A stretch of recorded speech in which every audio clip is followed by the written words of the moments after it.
Hi there everyone. Hope this is a little less echoey. This is our little dining nook. Rust Douglas 222 obviously, and subject of this video is my next, I think this is a September Airgun World issue.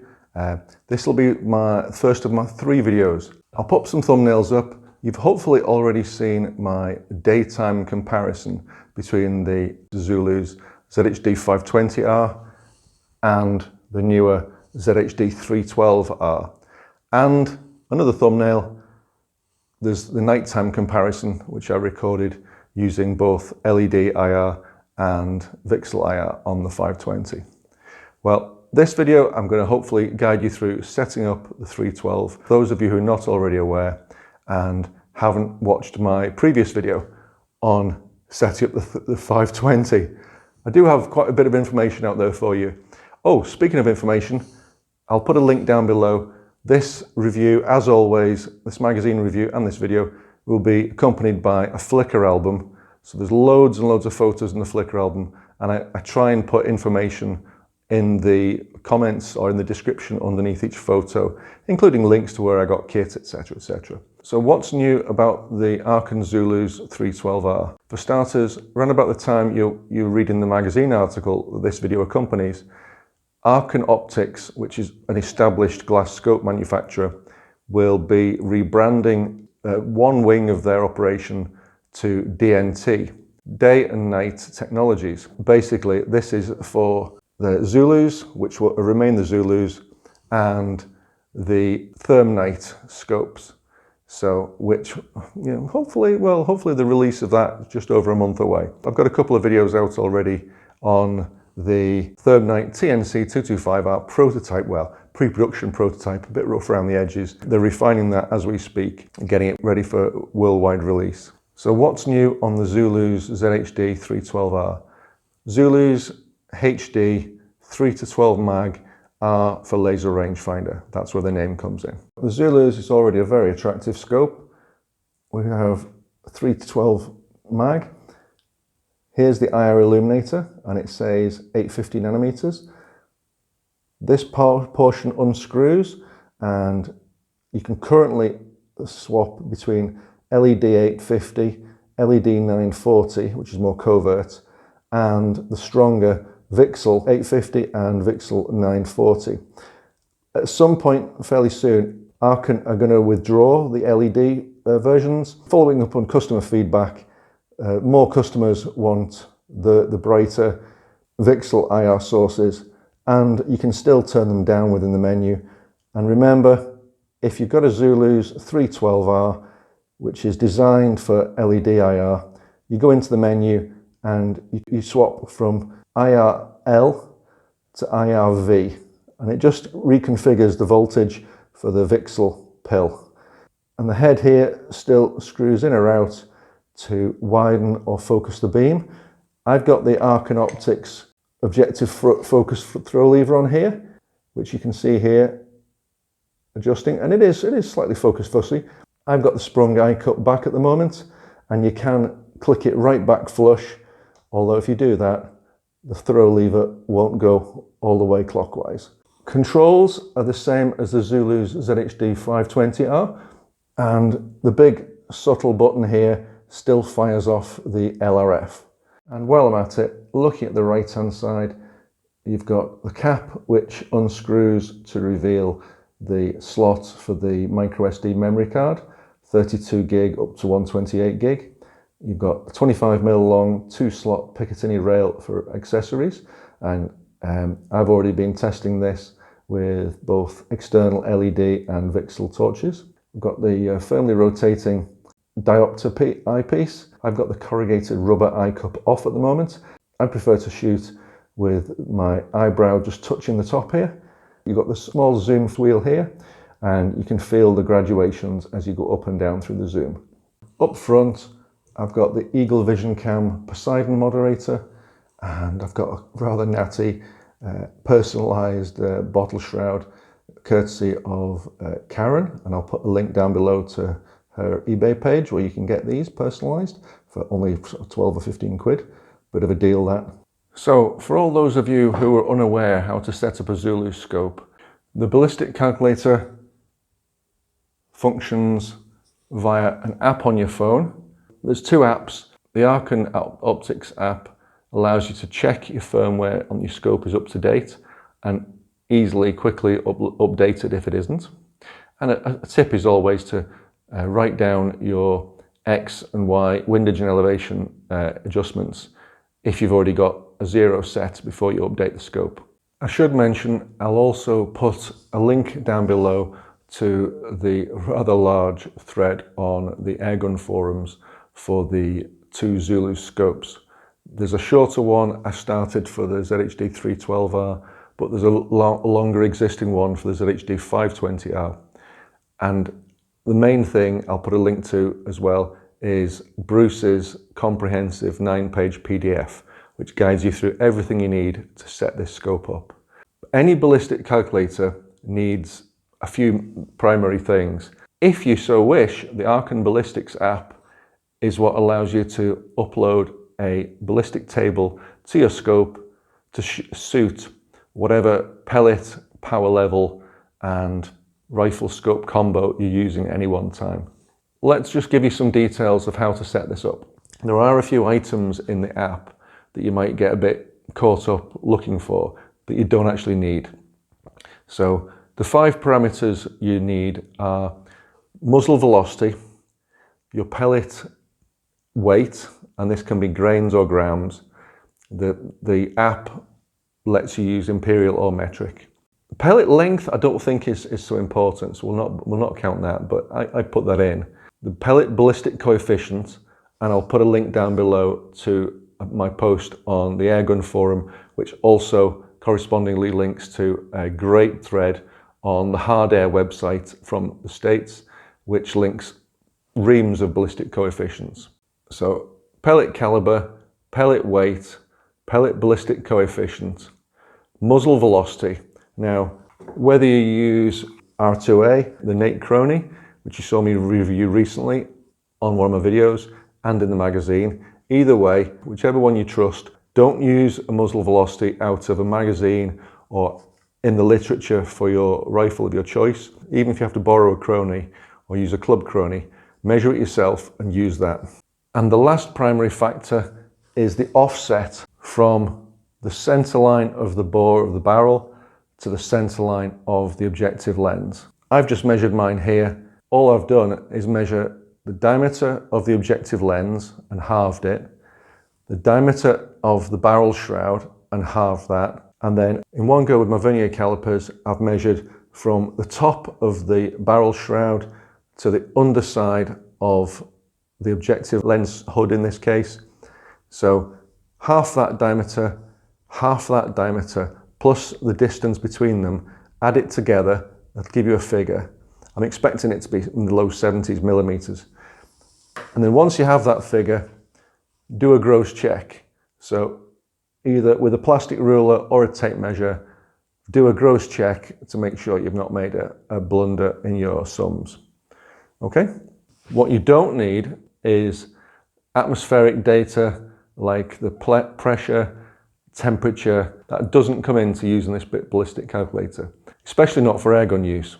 Likewise, although there's a space in the app for it, you don't need to know your twist rate, and just use G1 as your drag factor, okay? It only accepts G1 or G7, just use G1, it doesn't make any difference. Factors like the MOA of your scope mount, 0 MOA or 20 MOA, they don't come into it. And the reach back, that doesn't come into it either, so don't worry about that. One other thing that Bruce, that's Mealy Jimmy on the Airgun forum, and Billy, that's GPC Bill on the Airgun forum, one of the things that this scope includes, and Bruce and Billy have tested it to prove it, is if you have the gyros switched on, then the scope does account for steep angles of aim upwards or downwards. So inclination or declination, the scope does allow for that. And what it will do is it will reduce the holdover because gravity has less of an effect at steep angles. So what I'm going to do now, check I've got all the data input. As soon as it stops raining, I'll get out, I'll zero the rifle. Also, whatever range I zero at, that range goes in the app. Usually I zero 177 sub 12 rifles at 30 meters. This being sub 12.22, probably 27, 28 meters, something like that. If you have any queries, check the links below to the threads on the Airgun forum, because trust me, I would say your query has already been answered. Okay, there's a bit of reading, so grab a cuppa there, okay? Let's get outside. The rain is just starting, so I'm gonna have to get wet because I've got to keep the camera dry. There we go. I've just taken a photo downrange. I've set up targets from about 6 meters, 14, then there's an intermediate one, maybe 16, 20. What I'm going to do, zero this fella at the 14 meter backstop, and then I'm going to move the 14 meter backstop to 28 meters. And then I'll have 7 other targets then to test the ballistic calculator with. So this is a 2.2 sub 12 MX Arms Crate Light. This is the one with my name on it at the back, and I've got my name on the bottle cover as well. Thanks very much for that. I'll put the link down below to where you can find those on eBay. What I've done so far is in my app on my phone, I know it's 568 feet per second because you've hopefully seen my video where I got 272 shots out of one fill of air, and that's this little 300cc bottle. So 0.22 caliber, 5.5 millimeters, 15.89 grain JSB exacts. Ballistic coefficient, I use 0.031. I'm not going to put in temperature, pressure, wind or any such things. I've got height of the center of the objective lens above the center of the barrel at 74.5 millimeters. The length of the pellets are roughly 7 millimeters, but I don't think that really matters. It's just an extra factor. And I've used G1 as the drag function. So I'm going to zero at 14 meters, move the target to 28, fine tune the zero at 28. In the app, I've got the zero set at 28. I'm going to record it all in the scope, and once I've done that, I'm going to take a couple of shots at each of the 7 or 8 targets out to about 35, 40 meters. Actually, let's see if I can see the furthest one from here with my cheapo rangefinder. About 42 meters, so that's good. If I get really good results, I might push it out to 50, but there's a lot of foliage out there at 50 meters, so we'll see how this goes. Up front, I've got the EagleVision Poseidon moderator with a 2.2 caliber insert. It comes with 177, 2.2, 2.5 and 0.30, I believe. I don't want to be too hunched for this session, so light rain's setting in already, so I'm going to go and grab a box I can raise up this bipod with. Okay, this should be a more comfortable position to shoot from with only a tiny bit of hunching for the 42 meter target. Don't normally use pip, but it is quite handy here. So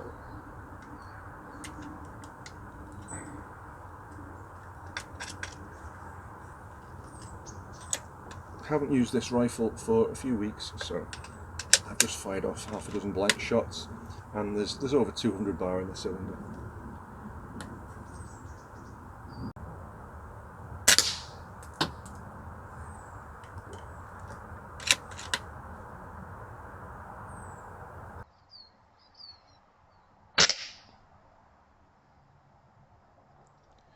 Okay, I believe I just aimed here and it hit here. Let's do another one.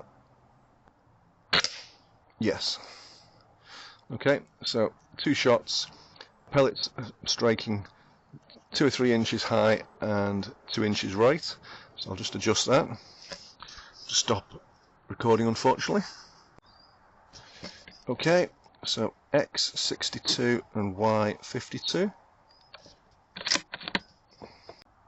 Back down to base mag.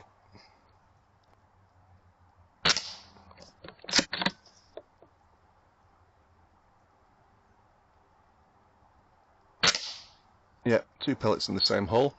Okay, so I'll put the scope on standby, which will stop recording, and I'll move my primary zeroing target from 12 meters. I'll move it out to about 28. That tree is 26 meters, so I'll move it just beyond there, about here. A little bit of clockwise focus and a little bit of zoom for this target, which is at 27 meters. So my setup of the ballistic calculator in the app has 28 meters of zero. I'm not going to change it for that.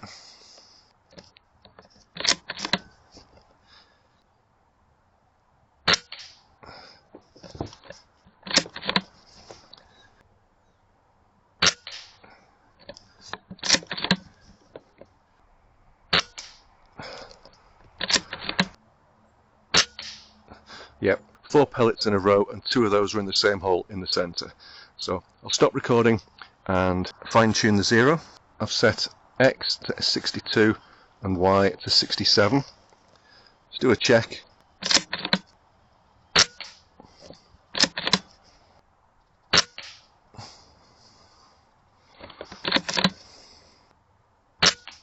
Oops, that was a flyer, that's down to me.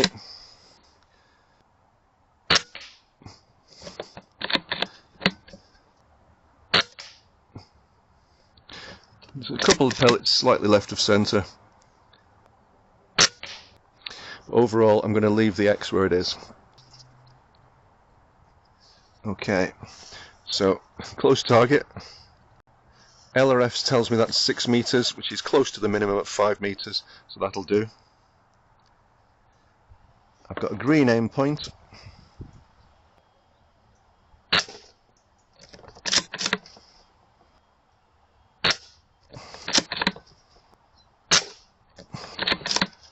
They've all gone inside a little black dot I scribed, which is about the size of my little finger. I'll put photos in my Flickr album after this of each target. A little bit of clockwise focus for the next one. This target is shiny because it's leaning back slightly because I didn't want it to fall forward. Okay, second target is 13 meters.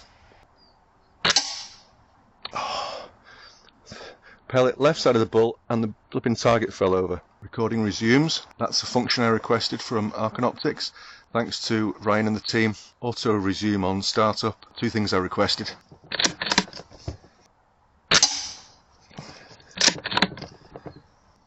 I forgot. I should be aiming with the marker. 12 meters. That's why that shot was low.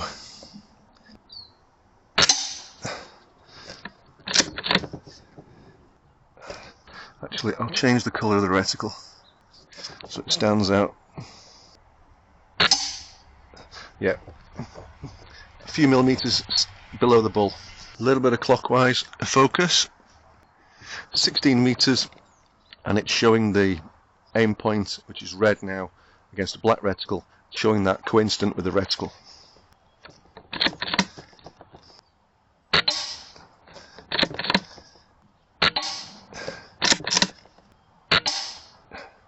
Three pellets in the same hole at 16 meters.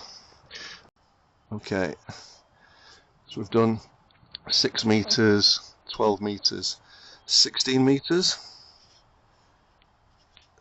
Tiny amount of clockwise focus. And this one, range-wise, 21 meters, so it's asking me to hold under slightly.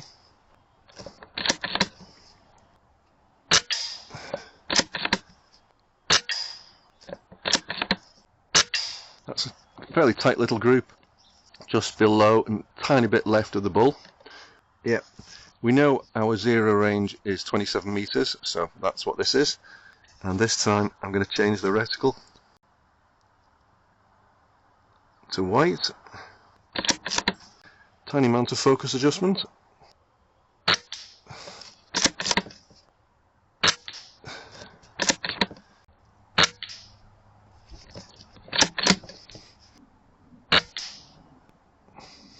These shots are just maybe less than half an inch left of the bull. Okay, so next target, 34 meters. I'll give it a bit of magnification. I'm going to leave it on white. It's nice and clear.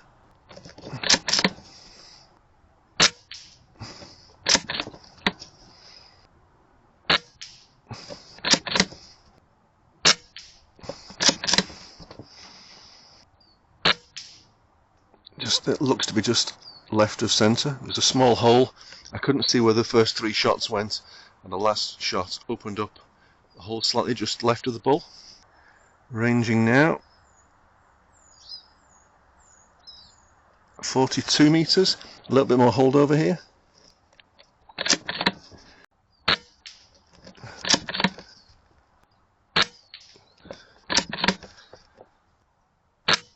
That last shot was just left edge of the black bull.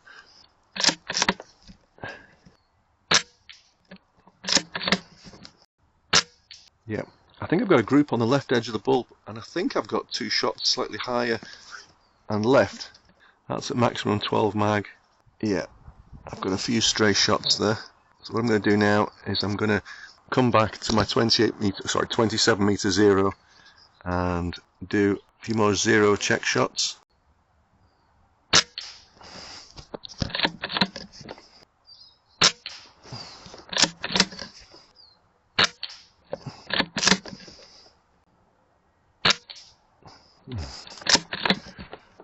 I fluffed that one. Okay, I'm at the left edge of the red centre of the bull, so I'm going to adjust a couple of clicks left. Okay, so that was tweak the zero slightly, so X 59 and Y 67. I'm going to create my own bullseye. Safety off. There we go. Do a few check shots of that alternate bull.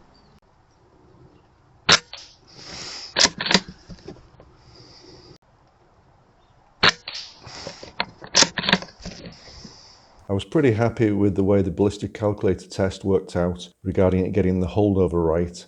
There was an odd result. The 12 meter group was maybe 6 mil low, and oddly the 21 meter group was maybe 12 mil low. But that's probably down to user error, i.e. me. Thanks very much for watching. Oh, and my apologies for the delay in getting this video out. I think my C drive is dying on my computer. It's under warranty, so I'm going to have to get a new one. Cheers, all the best, happy shooting.